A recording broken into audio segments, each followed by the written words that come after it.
au pays, voici les titres de votre journal.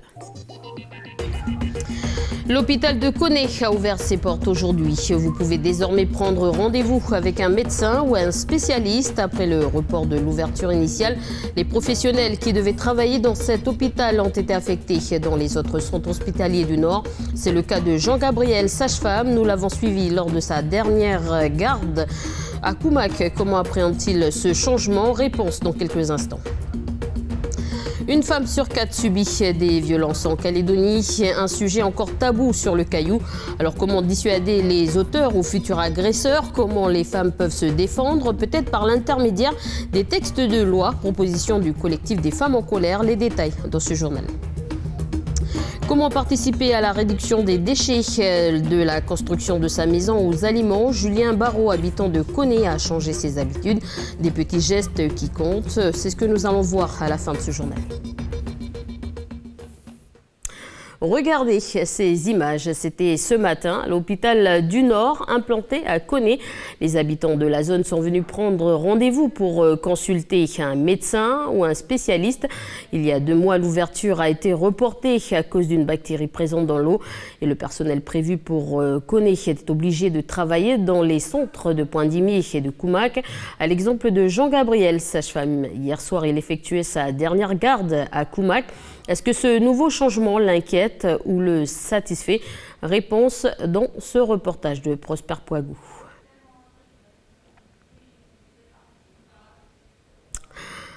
Donc, je vous propose donc ce reportage d'ici quelques instants et nous allons pouvoir parler de ce sujet après ce journal. J'accueillerai Joachim Tutugoro, directeur du CHN. Après ce journal dans l'émission Bienvenue dans la bande consacrée à l'actualité. Donc je vous propose de revenir sur ce sujet après l'œil de la rédaction. On va pouvoir finalement regarder ce sujet du côté de Koumak, un reportage proposé par Prosper Poigou. À 18h45, la dernière navette de la journée en provenance de Koné arrive dans le parking de l'hôpital de Koumak. Dans un quart d'heure, Jean-Gabriel va prendre sa garde dans le service maternité. Pour sa dernière nuit, il souhaiterait qu'un heureux événement se produise. J'espère, si c'est possible, de faire un accouchement avant de laisser la maternité de Koumak se fermer tranquillement. Ça serait c'est clôturer les choses en fanfare, partir sur un nouveau renouveau. Enfin, c'est un peu l'essence de notre métier, mine de rien, et c'est vrai que ça me plairait bien. Une naissance qui viendrait s'ajouter à la centaine de bébés calédoniens qui ont vu le jour grâce à lui. Il se souvient de son tout premier accouchement. Après la première année de médecine, j'ai eu l'occasion de rentrer en sage-femme. Je ne savais pas du tout dans quoi je m'engageais. Et quand j'ai vu mon premier accouchement, un petit garçon qui s'appelait Elliot, je me suis dit oui, ça je peux le faire tout le reste de ma vie, ça me plaît. Et du coup, je me suis engagé là-dedans à 100%. Et parfois, les nouveaux parents n'hésitent pas à lui témoigner leur reconnaissance. Du coup, ici, on a le tableau avec un certain nombre de photos d'enfants qui sont nés à la maternité de Koumak. Evrad, c'est un des bébés que moi j'ai fait naître. Voilà, c'est tout un tas de souvenirs qui se mêlent, qui se combinent aussi, petit à petit. Comme tous les soirs, à la prise de garde, Jean-Gabriel procède à la transmission, c'est-à-dire qu'il récupère les informations sur les patients du service auprès de sa collègue dont il prend la relève. Donc là, on a fini les transmissions et je vais aller checker ma salle de naissance pour vérifier que tout le matos est présent pour faire un accouchement tranquillement. Il vérifie que tout le matériel fonctionne au cas où. C'est un peu mitigé, un peu partagé. La maternité de Koumak, j'aime beaucoup. J'ai beaucoup aimé y travailler. Et forcément, je vais un peu regretter de ne plus y être. Mais en même temps, c'est aussi une aventure qui démarre. Donc, plein de nouveaux projets, plein de nouvelles choses à mettre en place. C'est comme les phases de transition, des changements, c'est compliqué, mais bon, c'est sympa aussi. Quand il n'y a pas de soins à prodiguer, Jean-Gabriel en profite pour s'occuper de la partie administration. Il range tous les dossiers de ses patients. Au même instant, une de ses collègues en profite pour venir le saluer. Andrea, qui est une de mes collègues que je n'aurai pas l'occasion de revoir au niveau professionnel, que j'espère pouvoir revoir au niveau personnel de temps en temps. Ta petite dame, du coup, elle part à cogner avec toi demain? On verra. Si elle décide d'accoucher dans la nuit, ça peut être sympa aussi. On va avoir de l'action encore. Peut-être. Super. Peut-être. Ah, partir sur une note joyeuse. Le dernier bébé de la mater. Faut qu'il y en ait un. Sinon, c'est celui de Lucille. Ça sera le premier bébé de la Lucille. Ou sinon, ça sera le premier bébé PSN. On verra bien.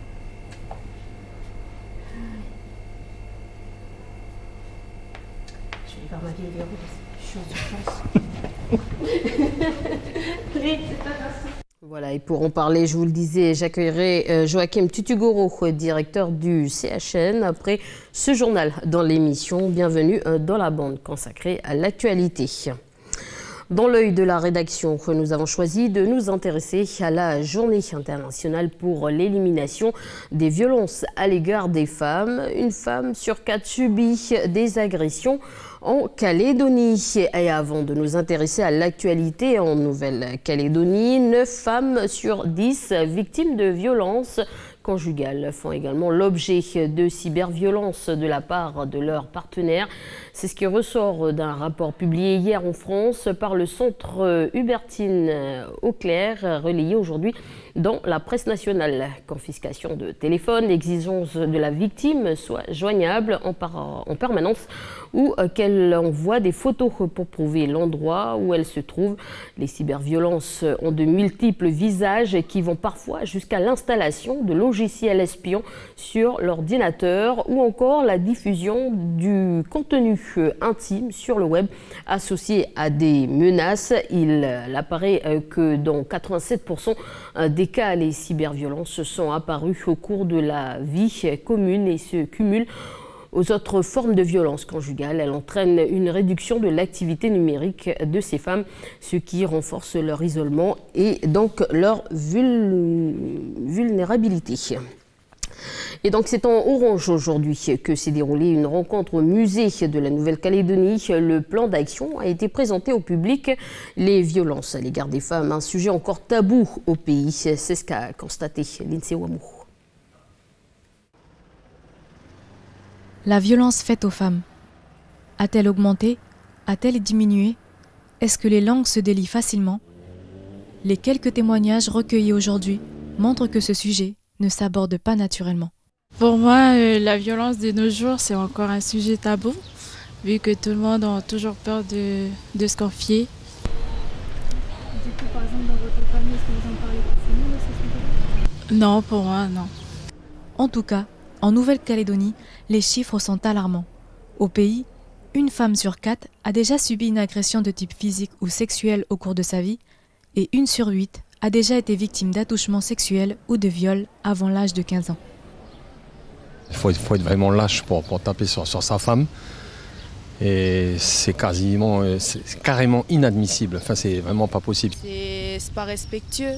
Parce qu'il y a des mecs qui disent qu'ils tapent parce que soit ils sont jaloux, soit ils aiment. Mais c'est pas comme ça qu'on prouve qu'on aime une femme, c'est pas en la tapant. La violence, ça résout rien du tout. Je dis que les hommes, arrêtez de taper vos femmes. Il faut respecter. Une femme, j'ai toujours dit que c'était précieuse, c'est sacré une femme. La communication par les institutions est confirmée, mais pour certains Calédoniens, on constate tout de même un accès à l'information qui n'est pas toujours la même pour tous. La femme qui vit en tribu, qui n'a pas toutes les infos, contrairement à la femme moderne qui est dépendante, donc elle saura se retourner vers qui pour dévoiler ou demander un soutien, tout ça. Donc voilà, peut-être améliorer et puis faire plus d'interventions. En effet, la communication, c'est l'affaire du gouvernement et la violence à l'égard des femmes est une compétence provinciale.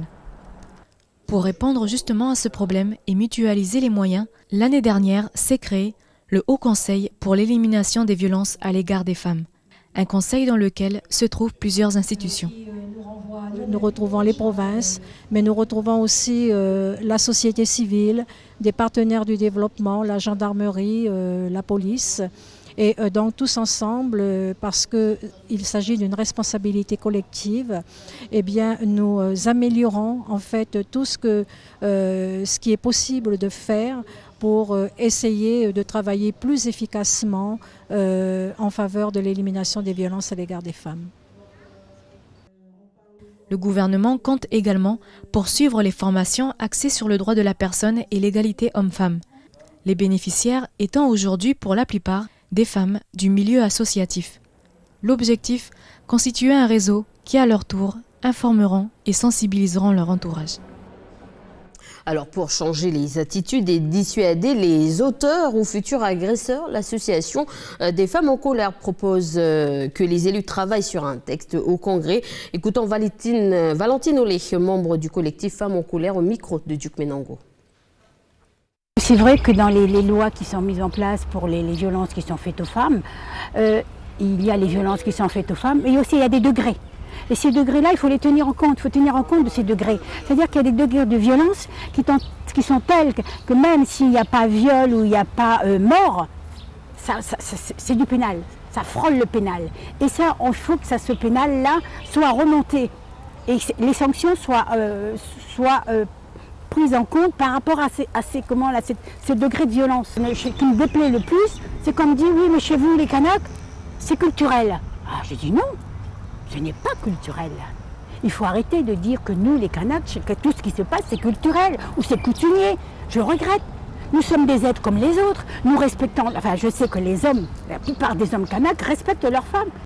Voilà, et par rapport au projet de loi du pays, le collectif a rencontré le président du Congrès et attend des retours pour organiser une session plénière sur le sujet et une éventuelle loi du pays prochainement.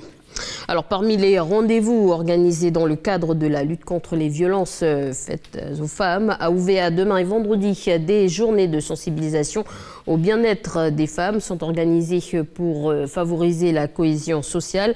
Vendredi également, une marche orange est organisée dans la commune de Vaud. Et enfin, lundi prochain, un séminaire de sensibilisation sur les violences à l'égard des femmes sera organisé à l'hôtel de la province Nord à Koné.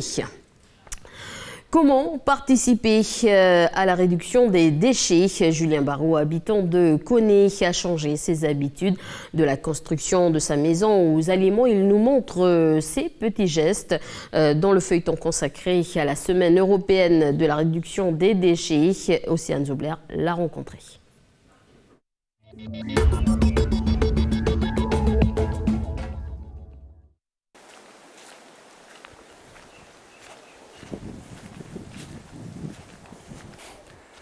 Voilà la maison, donc on a essayé de s'intégrer au mieux dans l'environnement, donc on a fait ça en bois, on a essayé de garder le maximum de forêt autour aussi, avec des espèces locales, hein. On a pas mal d'espèces de forêts sèches ici. Voilà, on n'a pas de clim par exemple, et on a essayé de faire en sorte qu'il y ait une ventilation naturelle dans la maison pour que la maison reste quand même agréable. Voilà, on a quelques plantes, donc c'est un peu la sécheresse, mais on essaye quand même de faire pousser un petit peu. Donc voilà, avec un petit système de goutte à goutte qui marche par gravité avec les eaux de pluie. Donc là on commence à avoir des petites figues, c'est nos premières. Après on a quelques citrons qui commencent à donner aussi, qui commencent à grossir. Si je tombe dessus, voilà, là il y en a un petit. Là. Si on fait ses propres produits, on est sûr de ne pas avoir d'emballage. Tous les restes après vont être donnés aux poules, donc ça va être recyclé sur place, quoi. Donc forcément ça participe à la réduction des déchets, au transport aussi, parce que ça va nécessiter du gasoil ou du carburant pour déplacer les marchandises. Donc quand on est ici, on récolte dans le jardin et puis on va à pied à la maison. Donc là on est sur le poulailler, donc voilà, c'est là où finissent tous nos restes de nourriture. Donc ça permet de ne pas acheter d'œufs, d'avoir ses propres œufs. Et les poules, ça permet aussi de recycler toutes les matières organiques, hein, tout ce qui est épluchure de légumes, de fruits. Donc après, il y a des déchets que l'on a malgré tout, hein, malgré tous les efforts qu'on peut faire, on a toujours des déchets. Donc il y a tout ce qui est organique, bon, bah, ça reste sur le terrain. Après, le verre et l'aluminium, donc ça on le trie parce que c'est récupéré.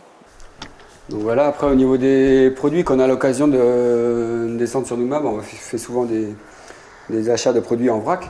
Éviter les emballages, parce qu'on n'utilise que des bocaux, des contenants qu'on réutilise. Voilà, ça fait autant de plastique en moins. Voilà, tous ces petits gestes qu'on peut faire au quotidien, multipliés par le nombre de personnes, ça fait une quantité finalement considérable de déchets qui sont évités.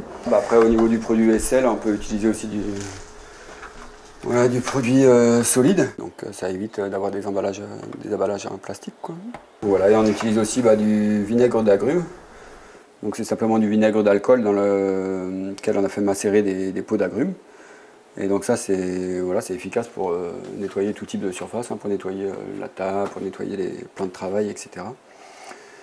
Et du coup ça limite aussi les emballages, puisque le vinaigre on l'achète dans un bidon de 5 litres, et du coup c'est un bidon qu'après on peut réutiliser aussi pour amener de l'eau quand on part en camping par exemple. Voilà, et pour finir, une petite astuce pour les mamans et les papas qui bricolent, voilà, vous pouvez fabriquer un tipi pour vos enfants. Donc une petite couture faite maison, et puis avec des petits bois récupérés sur le terrain, des petits gaillacs. Et voilà, on peut fabriquer une cabane pour les enfants à moindre frais et très très belle.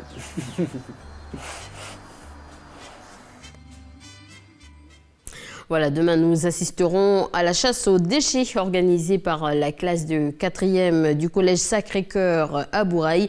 Un autre moyen de sensibiliser à la bonne santé de notre environnement. Culture, qu'est-ce que la coutume? Une question à laquelle Sébastien Lebègue a tenté de répondre et de comprendre durant son passage en Nouvelle-Calédonie. L'auteur, illustrateur et photographe est passionné par la découverte de différentes cultures. Passionné, donc je vous le disais, d'où son livre de 400 pages intitulé « Coutume Kanak ». Il nous en parle dans l'interview du jour, un entretien réalisé par Océane Zobler.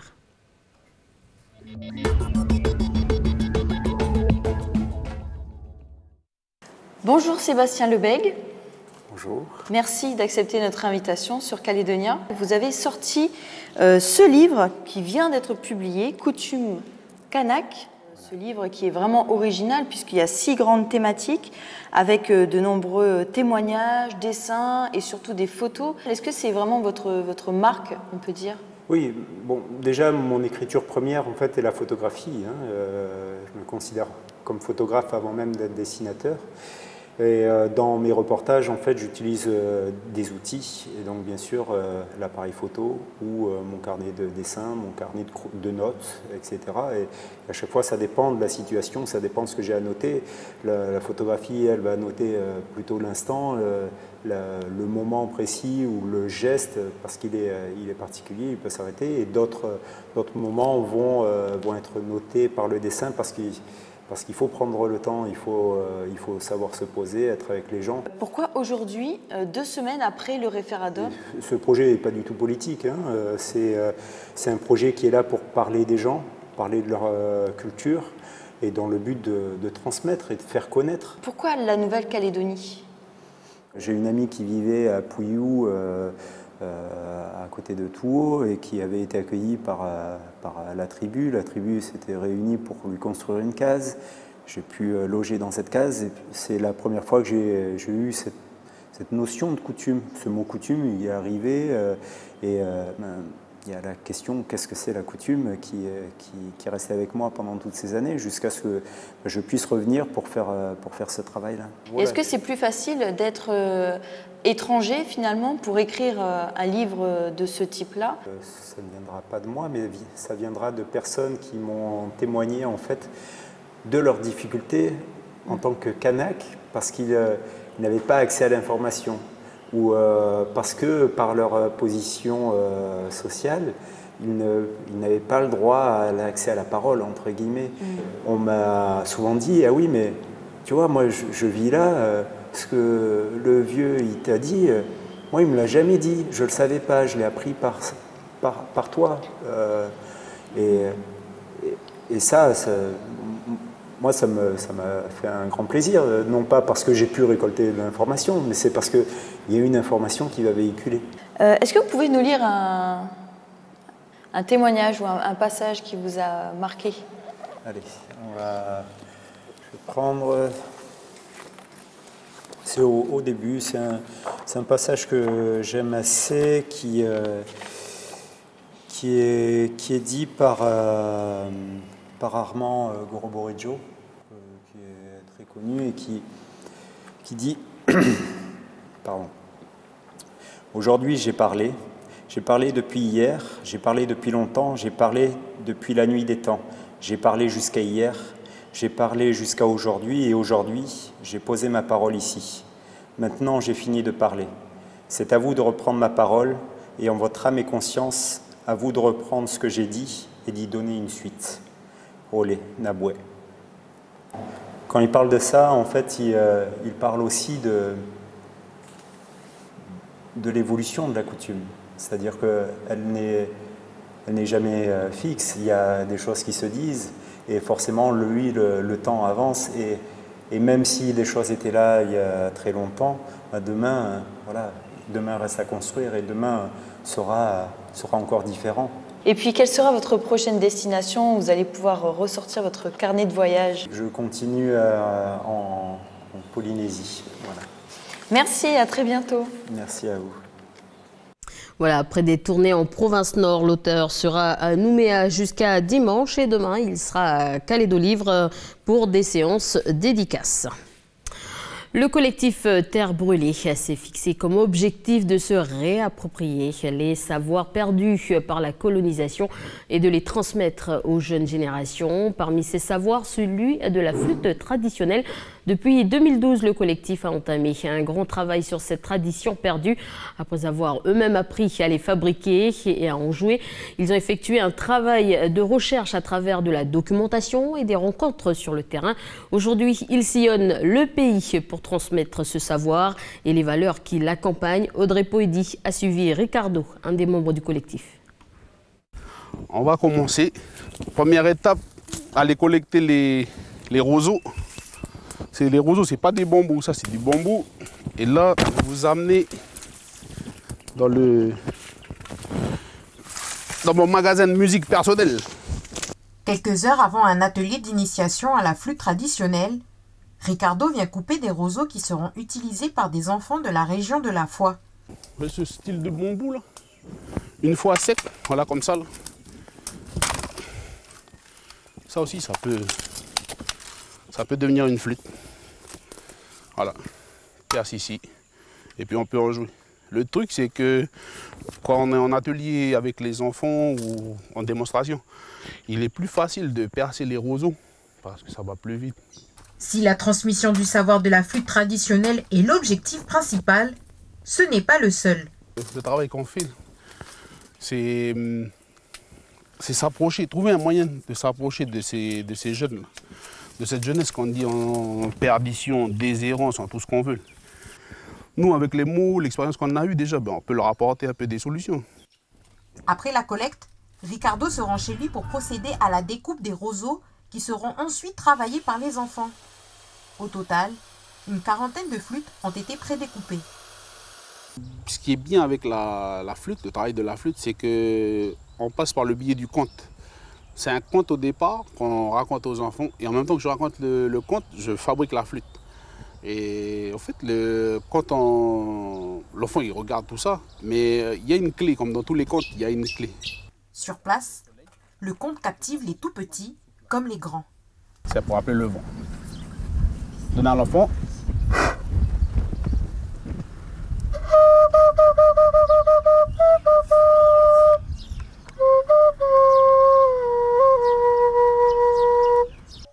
Après le conte, place à la réalisation des flûtes traditionnelles par les enfants.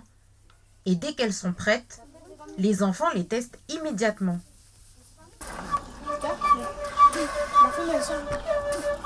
Et du coup, tu vas continuer à jouer de la flûte? Oui, je vais essayer. Et t'aimes bien? Oui. C'est quoi que t'aimes bien dedans? Moi, on apprend à faire des flûtes économiques. Tu joues à la maison aussi? Pas trop. Et tu vas continuer à jouer après? Oui. Le peu de temps que l'on laisse sur Terre, encore, je vais continuer à travailler les flûtes. Je vais continuer à travailler les flûtes pour former un maximum de petits mecs, un maximum de petits ambassadeurs. Parce que c'est eux qui vont sauver la flûte, c'est les générations à venir. Là. Pour clore cet atelier, Ricardo et les enfants entament un petit concert.